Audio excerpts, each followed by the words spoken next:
Hi, everyone. We're happy to be here with you today. So we have been reading this trilogy of novels together, and upon hearing how much fun we're having, friends have asked us to record the experience. And so we're here to bring you that joy today. Yeah, it's not always easy to describe, and so I think to really understand it, we just have to dive in and show you. Yeah. So, I hope you're ready. 50 Shades of Grey by the esteemed E.L. James. Chapter 1. I scowl with frustration at myself in the mirror. Damn my hair, it just won't behave, and damn Catherine Kavanagh for being ill and subjecting me to this ordeal. I should be studying for my final exams, which are next week, yet here I am trying to brush my hair into submission. I must not sleep with it wet. I must not sleep with it wet. Reciting this mantra several times, I attempt, once more, to bring it under control with the brush. I roll my eyes in exasperation and gaze at the pale, brown-haired girl with blue eyes too big for her face, staring back at me, and give up. My only option is to restrain my wayward hair in a ponytail and hope that I look semi-presentable. If only all of us had just given up. The world would be so much better. Damn. Kate is my roommate, and she has chosen today of all days to succumb to the flu.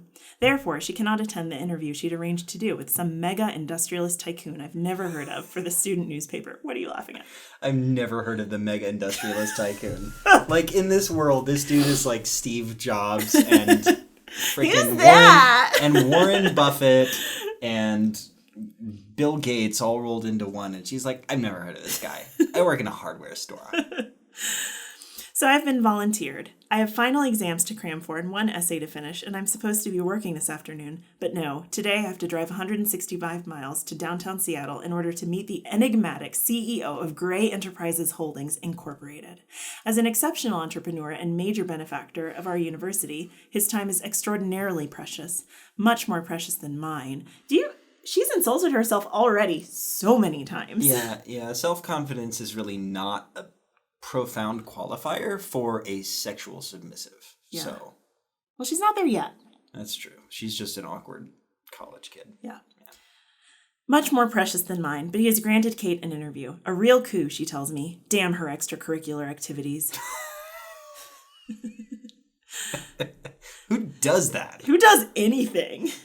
Just go to class, go home, do your homework, and go to sleep. And brush your hair. Yeah. Into submission. Kate is huddled on the couch in the living room. I'm sorry. It took me 9 months to get this interview. It'll take another 6 months to reschedule, and we'll both have graduated by then. As the editor, I can't blow this off. Please.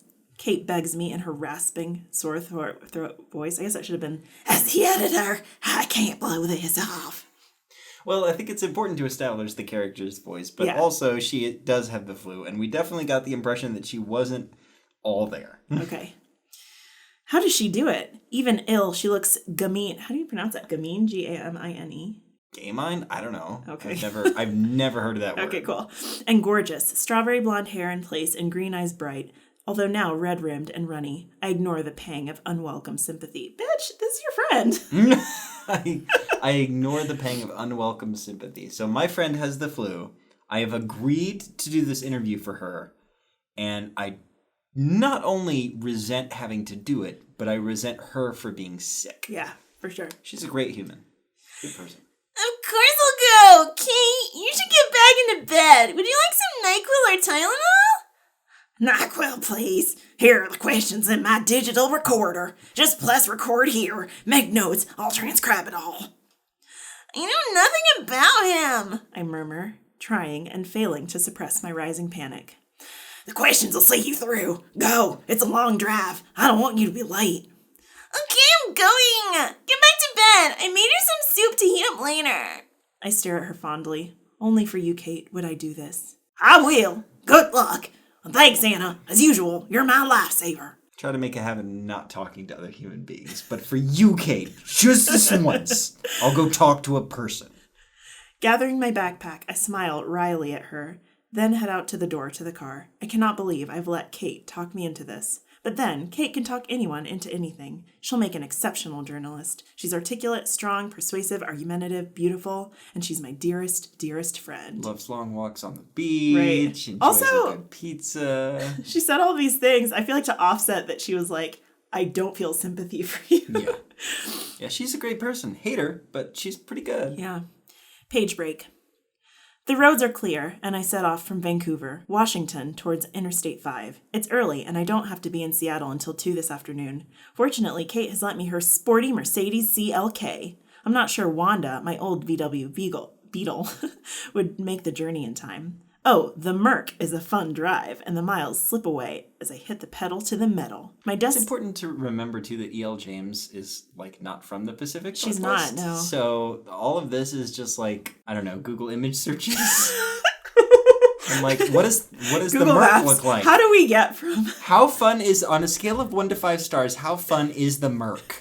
A 4? Cool. We'll drive that. My destination is the headquarters of Mr. Gray's global enterprise. It's a huge 20-story office building, all curved glass and steel, an architect's utilitarian fantasy. What else do you expect a building to be? All steel It was and a curved building. glass. All steel and concrete and glass? It's like, I mean, what did you It was want? completely made of straw. Polyester? With Gray House written discreetly in steel over the glass front doors. Very discreet. What building is this? Hey, you went to McDonald's! It was a building! It's 1:45 when I arrive, greatly relieved that I'm not late as I walk into the enormous, and frankly intimidating, glass, steel, and white sandstone lobby. To be fair, to a person who looks at themselves in the mirror and doesn't like what they see, anything is intimidating. Yes, when, she just brushed her hair today, and it was very difficult. Don't sleep with it wet. Don't sleep with it wet. Behind the solid sandstone desk, a very attractive, groomed, blonde young woman smiles pleasantly at me. She's wearing the sharpest charcoal suit and white shirt I've ever seen. She looks immaculate. I'm here to see Mr. Gray! Anastasia Steele for Catherine Kavanaugh! Excuse me one moment, Miss Steele. She arches her eyebrow as I stand self-consciously before her. I'm beginning to wish I'd borrowed one of Kate's formal blazers rather than worn my navy blue jacket. I have made an effort and worn my one and only skirt, my sensible, brown, knee-length boots, and a blue sweater. For me, this is smart. I tuck one of the escaped tendrils of my hair behind my ear as I pretend she doesn't intimidate me. What does every other human's hair do?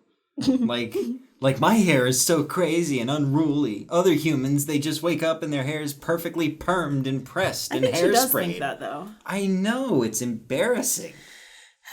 Hair does stuff. It's okay, everybody. Hair moves. Hair has a personality. Thank you, Max. Miss Kavanaugh is expected. Please sign here, Miss Steele. You'll want the last elevator on the right. Press for the 20th floor. She smiles kindly at me, amused, no doubt, as I sign in.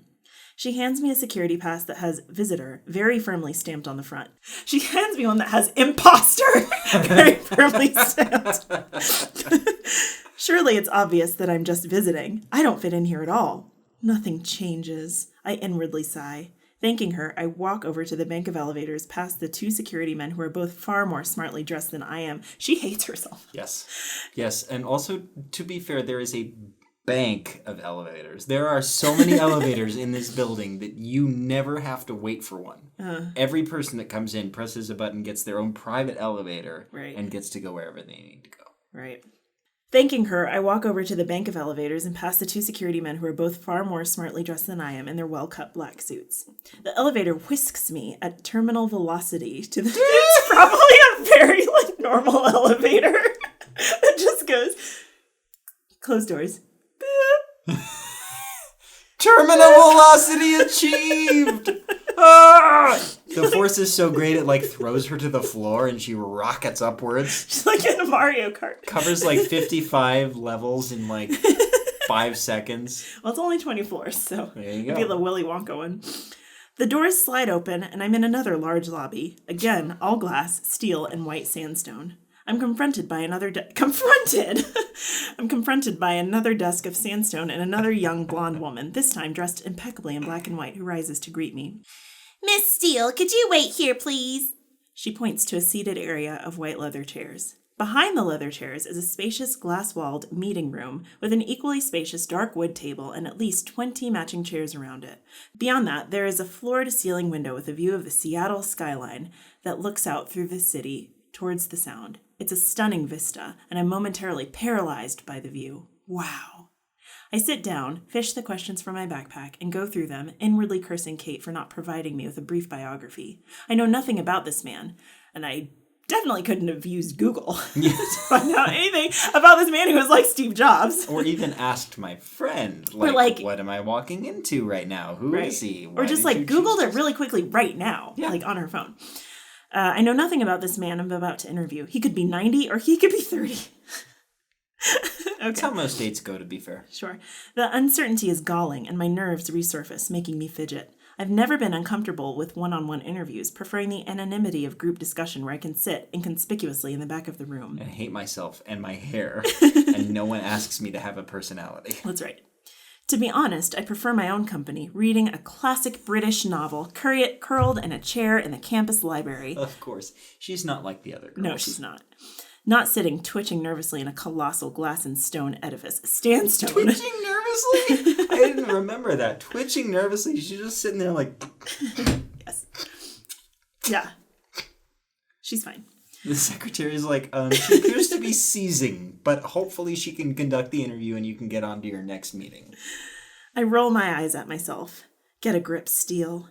Judging from the building, which is too clinical and modern, it's just like a regular-ass Wells Fargo. It's a business building. What do you expect? Too clinical and modern. Come on. I guess Gray is in his 40s, fit, tanned, and fair-haired to match the rest of the personnel. Another elegant, flawlessly dressed blonde comes out of the large door to the right. What is it with all the immaculate blondes? It's like Stepford here. Taking a deep breath, I stand up. Miss Steele? The latest blonde asks. Yes! I croak and clear my throat. Yes! There, that sounded more confident. Mr. Gray will see you in a moment. May I take your jacket? Oh, please! I struggle out of the jacket. I've never worn a jacket in my life. I only wear it for fancy occasions, and on those occasions, I never take it off. So this is really thrown me. Damn it, it was the one thing I was hoping they wouldn't ask me to do. Have you been offered any refreshment? No. Oh dear, is blonde number 1 in trouble? Blonde number 2 frowns and eyes the young woman at the desk. Would you like tea, coffee, water? She asks, turning her attention back to me. A glass of water, thank you, I murmur. Olivia, please fetch Miss Steele a glass of water. Her voice is stern. Olivia scoots up and scurries to the door on the other side of the foyer. My apologies, Miss Steele. Olivia is our new intern. Please be seated. Mr. Gray will be another 5 minutes. Olivia returns with a glass of iced water. Here you go, Miss Steele. Thank you. Blonde number 2 marches over to the large desk, her heels clicking and echoing on the sandstone floor. All of this is important and relevant to the story. We need to know everything about this man's 5 secretaries. It's so important that they're named blonde number 1 and blonde number 2. Wonder what they got paid for the movies. Ugh. Not enough. She sits down and they both continue their work. Perhaps Mr. Gray insists on all his employees being blonde. I'm wondering idly if that's legal, when the office door opens and a tall, elegantly dressed, attractive African-American man with short dreads exits. I've definitely worn the wrong clothes. He turns and says through the door, "Golf this week, Gray?"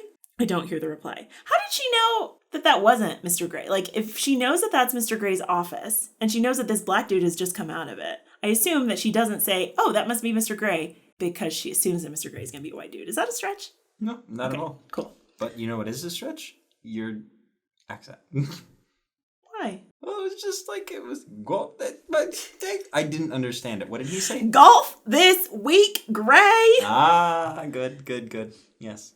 Sometimes my accents make sense, and sometimes they don't, and sometimes they say consistent, and sometimes they don't. And that's all part of the experience, and this is part of what you would experience in the car with us on a road trip. Yes. I don't hear the reply. He turns, sees me, smiles, his dark eyes crinkling at the corners. Black people are so gentle, right? They're gentle smiles. Olivia has jumped up and called the elevator. She seems to excel at jumping from her seat. She's more nervous than me. Damn it, I wish I could do that. That's why they hired her. They're like, okay, interviews start in 30 seconds. You get to jump out of a chair, and the one who does it fastest gets hired. Olivia did it. I love Olivia. Mm-hmm. She's so good. She works hard.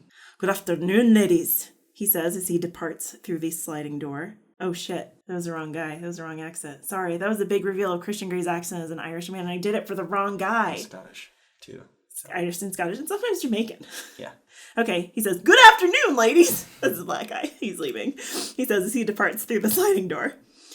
"Mr. Gray will see you now, Miss Steele. Do go through," blonde number 2 says. I stand rather shakily, trying to suppress my nerves. Gathering up my backpack, I abandon my glass of water and make my... I abandon my glass of water. I walk away and look back at it lovingly. I'll miss you, glass of water. I hope you live a long and happy and fulfilling life. And make my way to the partially open door. You don't need to knock. Just go in, she smiles kindly. I push open the door and stumble through, tripping over my own feet and falling headfirst into the office. Double crap! Me and my 2 left feet! I am on my hands and knees in the doorway to Mr. Gray's office, and gentle hands are around me, helping me stand. I am so embarrassed. Damn my clumsiness. I have to steel myself to glance up. Heyo! Her last name is Steele. Wow. That's clever. Holy cow, he's so young. Miss Kavanagh. He extends a long-fingered hand to me once I'm upright. What does that even mean? Like, how long is a long-fingered hand? Do you know what I picture? Jack Skellington. That's terrifying. I know. And sexy, question mark? To someone? Maybe to someone. Okay. Not my thing, but sure. No kink shaming here. Except there will be, because these characters are... They're not. people. Okay, take it easy. Okay. I'm Christian Grey. Are you all right? Would you like to sit? So young and attractive. Very attractive. He's tall, dressed in a fine gray suit. White His shirt. name is Mr. Gray, and he wears gray suits. Wow! This is character development if I have ever seen it, man. Oh my gosh. Where did she come up with this stuff? She's smart. It's all so clever. White shirt and black tie with unruly dark copper-colored hair and intense bright gray eyes that regard me shrewdly. It takes me a moment to find my voice. His gray eyes, and he's named Mr. Gray. Oh my gosh, so clever. Actually, I mutter, if this guy is over 30, then I'm a monkey's uncle. In a daze, I place my hand in his and we shake. As our fingers touch, I feel an odd, exhilarating shiver run through me. And then I left the office and never saw him again, right? That's what's going to happen. Yep. Okay. She's going to do the interview, and she's going to go back to school and continue not participating in extracurricular activities. That's right. I feel an odd, exhilarating shiver run through me. I withdraw my hand hastily, embarrassed. Must be It's the first static. time she's touched another human being in like 8 months. I blink rapidly, my eyelids matching my heart rate. Jeez. Miss Kavanaugh's indisposed, so she sent me. I hope you don't mind, Mr. Gray. And you are. His voice is warm, possibly amused, but it's difficult to tell from his impassive expression. He looks mildly interested, but, above all, polite. Anastasia Steele, I'm studying English literature with Catherine, Miss Kavanagh at WSU Vancouver. I see, he says simply. I think I see a ghost of a smile on his expression, but I'm not sure. Would you like to sit? He waves me toward an L-shaped white leather couch. His office is way too big for just one man. In front of the floor-to-ceiling windows, there's a modern dark wood desk that 6 people could comfortably eat around. It matches the coffee table on the couch. Everything else is white, ceiling, floors, and walls, except for the wall by the door, where a mosaic of small paintings hang, 36 of them arranged in a... How does she count that fast? I don't know. That's one of her skills, I guess. 36 of them arranged in a square. They are exquisite, a series of mundane, forgotten objects painted in such precise detail they look like photographs. Displayed together, they are breathtaking. A local artist, Trouton, that's Trouton, in case you want to look it up if you're from Seattle, says Gray when he catches my gaze. They're lovely, raising me ordinary to extraordinary, I murmur, distracted by him and the paintings. He cocks his head to one side and regards me intently. I couldn't agree more, Miss Steele, he replies, his voice soft, and for some inexplicable reason, I find myself blushing. Apart from the paintings, the rest of the office is cold, clean, and clinical. I wonder if it reflects the personality of the Adonis who sinks gracefully into one of the white leather chairs opposite me. I shake my head, disturbed at the direction of my thoughts. I find someone attractive. I am disturbed. Yeah. What is this? The human feelings? I'm sorry. This makes me like the other girls, and I don't like it. At least I'm not blonde number 3. That's right. She's not blonde. That makes her unique.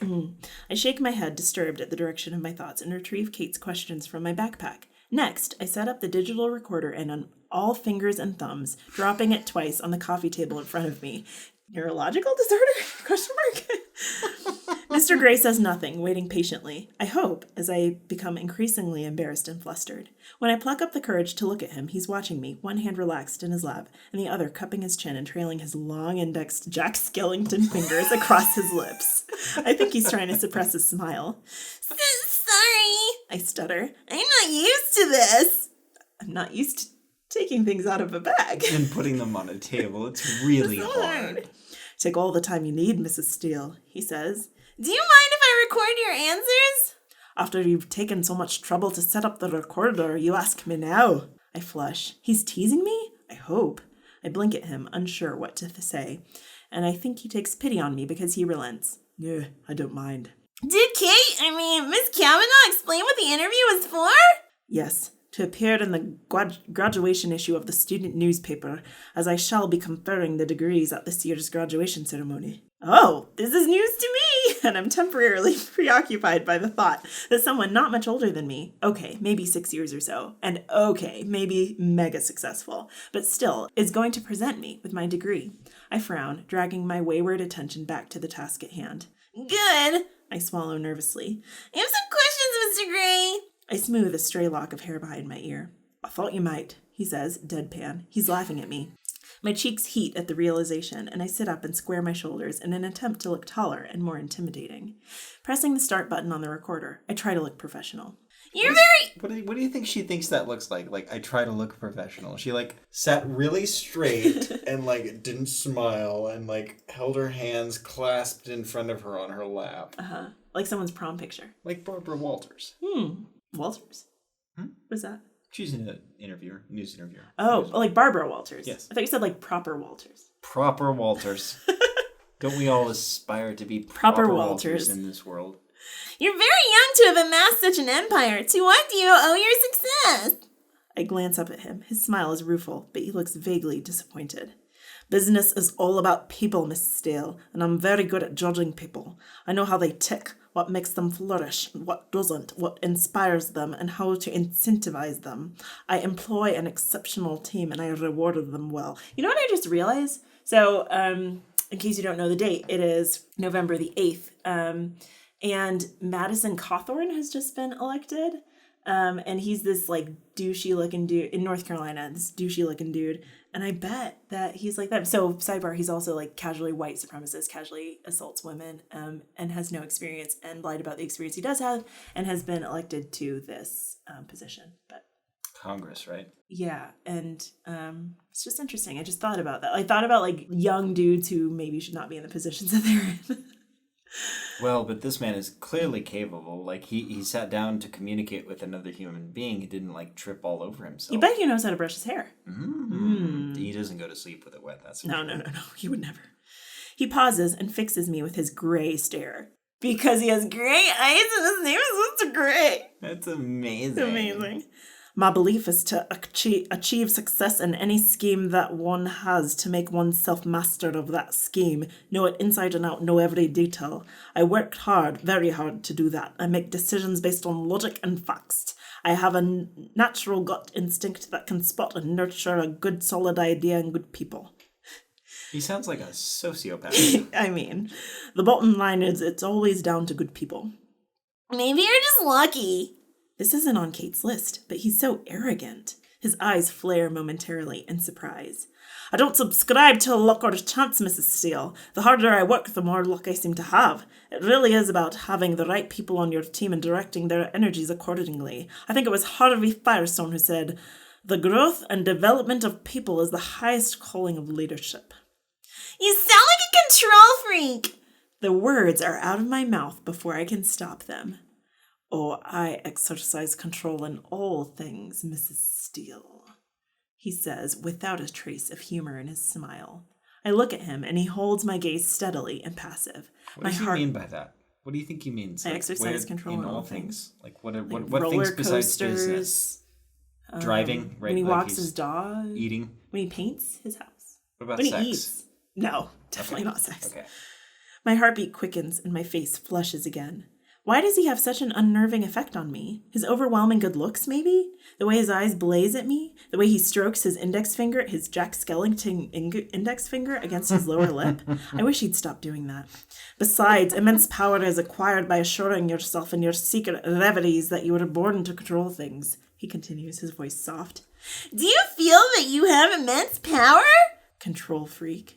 I employ over 40,000 people, Miss Steele. That gives me a certain sense of responsibility, power, if you will. If I were to decide I was no longer interested in the telecommunications business and sell, 20,000 people would struggle to make their mortgage payments after a month or so.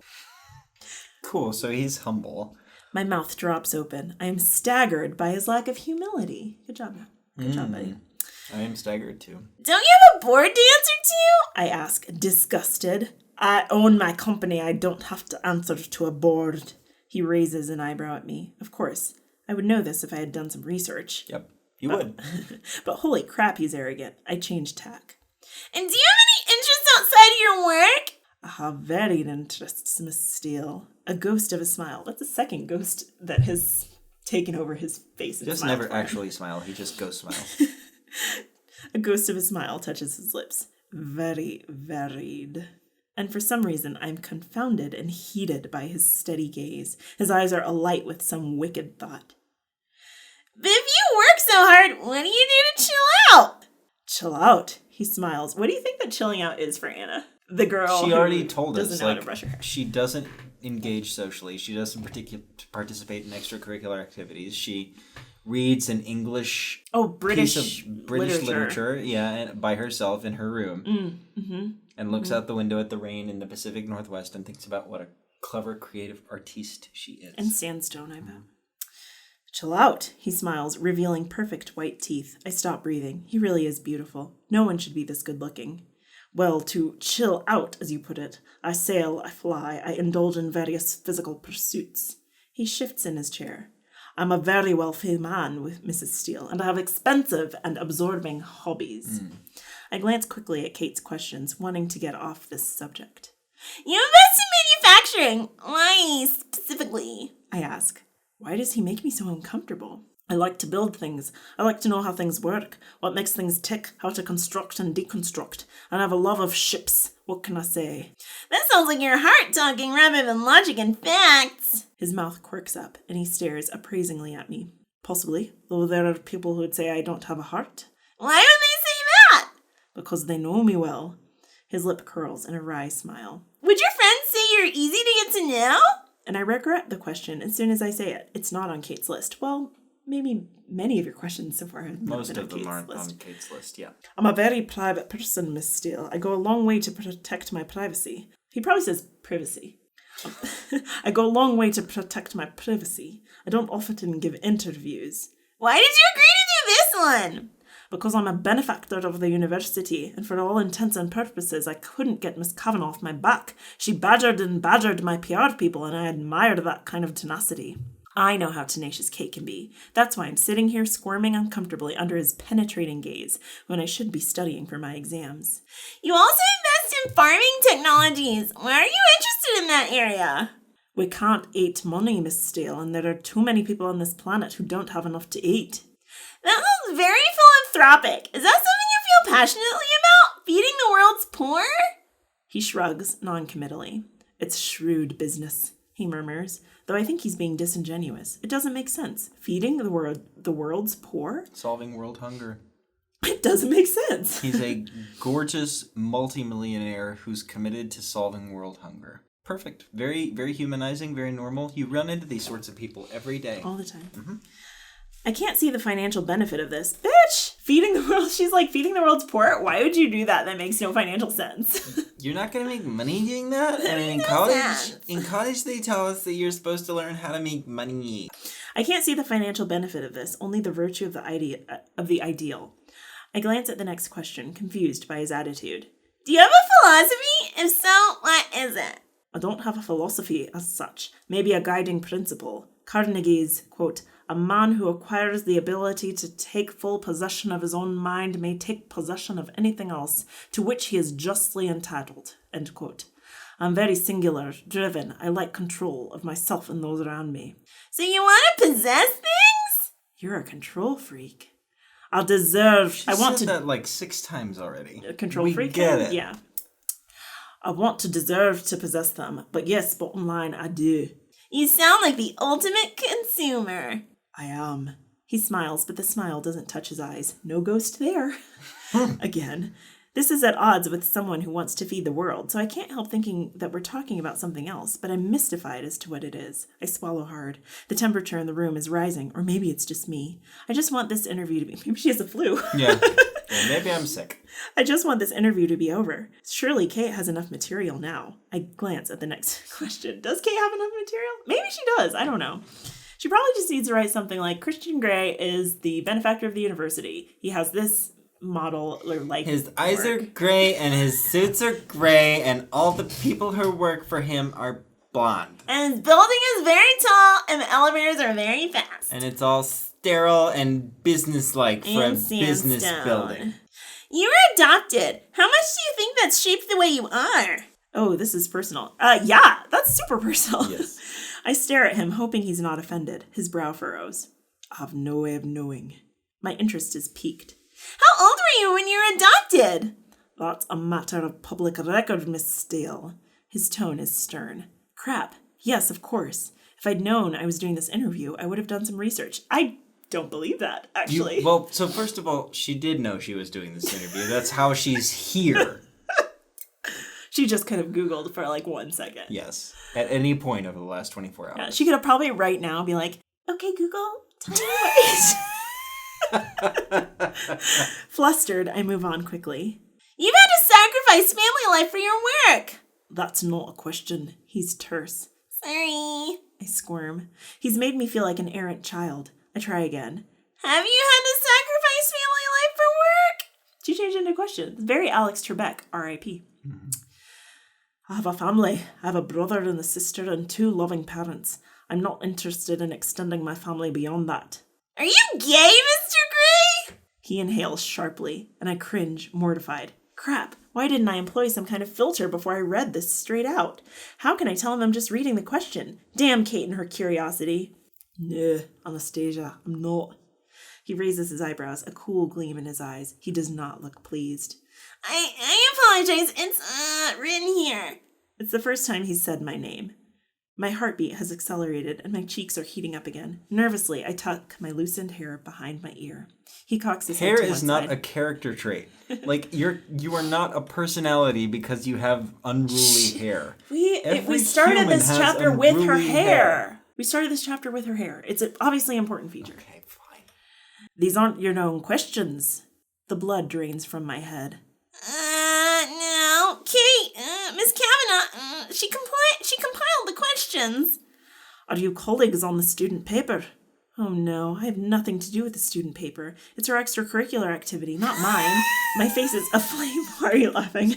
Those darned extracurricular activities. Got me again.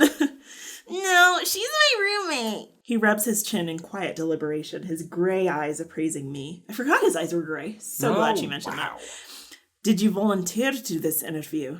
He asks, his voice deadly quiet. Hang on, who's supposed to be interviewing whom? His eyes burn into me and I'm compelled to answer with the truth. Because someone asked me questions. And I'm compelled to lie. I actually don't even know who Kate Kavanagh is. What's my name? I'm what her am mom. I doing here? I was drafted. She's not well. My voice is weak and apologetic. She's not well sounds like she's got like COVID-19. Yeah. Which before COVID-19, the flu felt like COVID-19. Mm-hmm. So, to be fair. Well, they're the same, right? Yep. That explains a great deal. There's a knock on the door and blonde number 2 enters. Mr. Grey! Uh-oh. What was her voice? Mr. Grey. Mr. Grey. Like that. Whatever. They're vacuous blondes. They're going to be gone. They aren't real characters. I don't know why they get so much screen time. Mr. Grey, forgive me for interrupting, but your next meeting is in 2 minutes. Let's call her blonde number 3, because I've never used that voice before. That's fine. We're not finished here, Andrea. Please cancel my next meeting. Andrea hesitates. Oh, she has a name now. Gaping at him. She appears lost. He turns his head. Because Anna could not have asked them at any point their names. Or looked in their name tags. Could not have been. We have 2 names. We have Andrea and Olivia. But let's see. I bet I have faith that as she exits, she says goodbye and calls them by name, Andrea and Olivia. Let's see. Andrea hesitates, gaping at him. Oh! He's literally standing outside the door.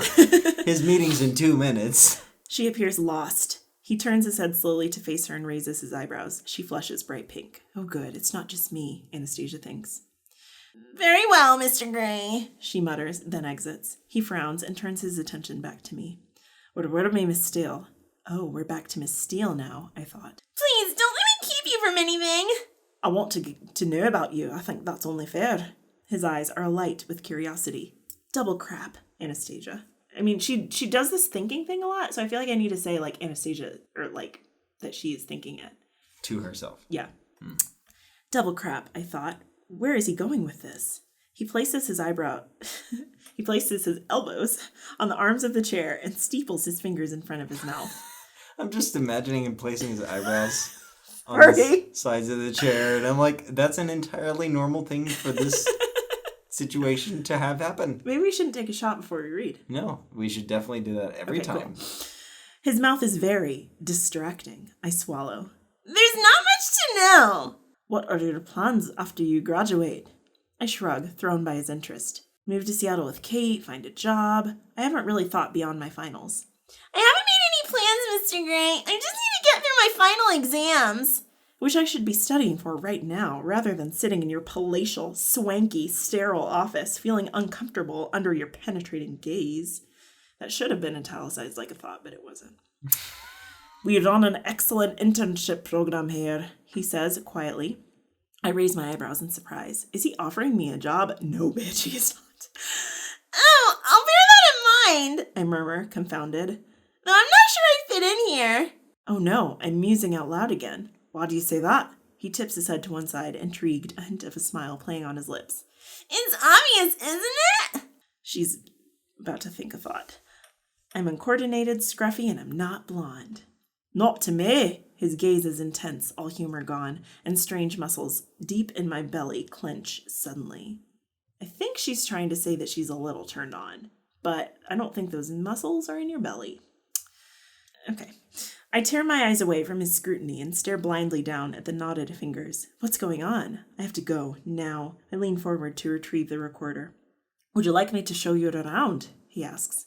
I'm sure you're far too busy, Mr. Gray, and I do have a long drive. You're driving back to Vancouver? He sounds surprised, anxious even. He glances out of the window. It's begun to rain. Well, you'd better drive carefully. His tone is stern, authoritative. Why should he care? Did you get everything you need? He asks. Yes, sir. I reply, packing the recorder into my backpack. His eyes narrow, speculatively. Thank you for the interview, Mr. Gray. The pleasure's been all mine, he says, polite as ever. As I rise, he stands and holds out his hand.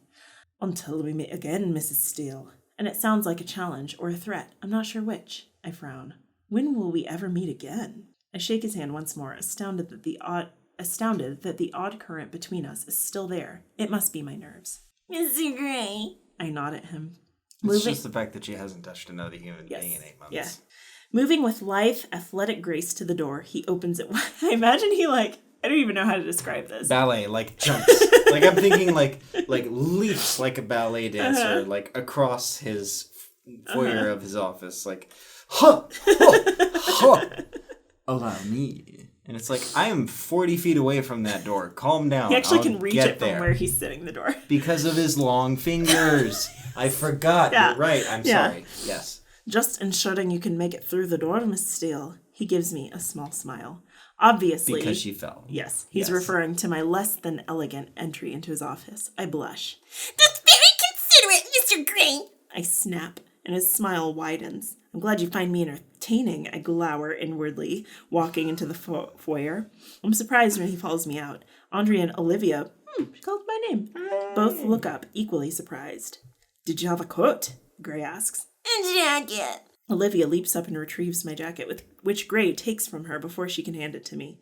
He holds it up and, feeling ridiculously self-conscious, I shrug it on. Gray places his hands for a moment on my shoulders. I gasp at the contact. If he notices my reaction, he gives nothing away.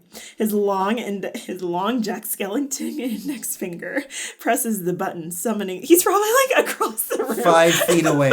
Just click.